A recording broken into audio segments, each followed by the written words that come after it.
بسم اللہ الرحمن الرحیم۔ ناظرین، کیا آپ چاہتے ہیں کہ اللہ تعالیٰ آپ کے پچھلے تمام گناہ بخش دے اور آپ کی ساری زندگی کے گناہ اللہ پاک معاف کر دے؟ یقیناً ہر مسلمان یہی چاہتا ہے، ہر ایمان والے کی یہ خواہش ہے کہ اللہ تعالیٰ اس کے پچھلے سارے گناہوں سے اس کی بخشش فرما دے۔ ہمارا رب بڑا رحیم و کریم ہے، وہ بھی یہی چاہتا ہے کہ میرا بندہ جہنم کی آگ سے بچ کر جنت میں داخل ہو جائے۔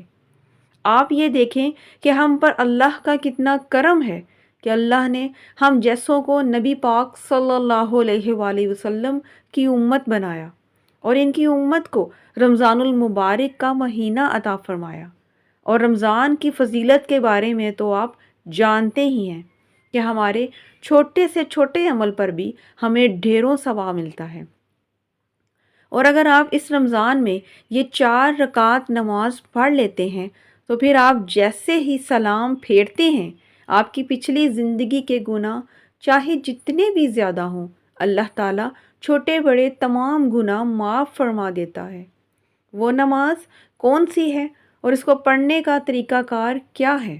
مکمل طور پر آپ کو گائیڈ کرتے ہیں، لیکن اس سے پہلے اس نماز کی فضیلت جان لیجئے۔ حضرت ابن عباس رضی اللہ عنہ فرماتے ہیں کہ رسول اللہ صلی اللہ علیہ وآلہ وسلم نے حضرت عباس بن عبد المطلب یعنی اپنے سخے چچا حضرت عباس رضی اللہ عنہ کو ارشاد فرمایا کہ اے عباس، کیا میں تجھے عطا کروں؟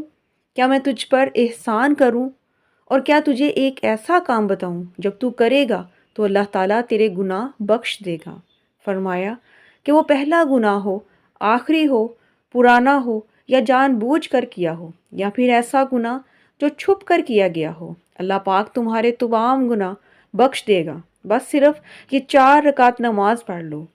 ہمارے آقا دو جہاں اس نماز کے بارے میں پھر ارشاد فرماتے ہیں کہ اگر تو ہر دن یہ نماز پڑھنے کی طاقت رکھتا ہے تو ہر دن پڑھ، اگر کسی دن نہیں پڑھ سکتا تو جمعے کے دن یہ نماز پڑھ، اگر یہ بھی طاقت نہیں تو پھر سال میں 1 دفعہ، لیکن اگر سال میں بھی نہیں پڑھ سکتے تو پوری زندگی میں 1 دفعہ یہ 4 رکعت نماز ضرور پڑھ لینا، کیونکہ اس سے اللہ تعالیٰ تیرے پچھلے چھوٹے بڑے پوشیدہ تمام گناہوں کو معاف فرما دے گا۔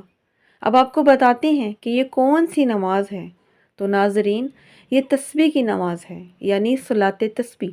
اس نماز کے بارے میں تو آپ جانتے ہی ہوں گے اور اس کی فضیلت کو بھی آپ اچھی طرح جان چکے ہیں، اس لیے اس نماز کو پڑھنے میں غفلت نہیں ہونی چاہیے۔ اس کو پڑھنے کا ایک آسان سا طریقہ ہے، کیونکہ اس میں ایک تسبیح پڑھی جاتی ہے 300 مرتبہ۔ ہر رکعت میں 75 بار یہ تسبیح پڑھی جاتی ہے۔ تسبیح کیا ہے؟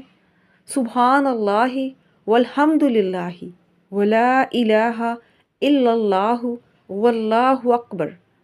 مجھے امید ہے کہ آج اس نماز کی فضیلت کو جان کر آپ اس نماز کو ضرور پڑھیں گے۔ میری اللہ سے دعا ہے کہ وہ ہم سب کو رمضان المبارک میں اس تسبیح نماز کو پڑھنے کی توفیق عطا فرمائے، میرا سنانا اور آپ کا سننا قبول و منظور فرمائے۔ آمین ثم آمین۔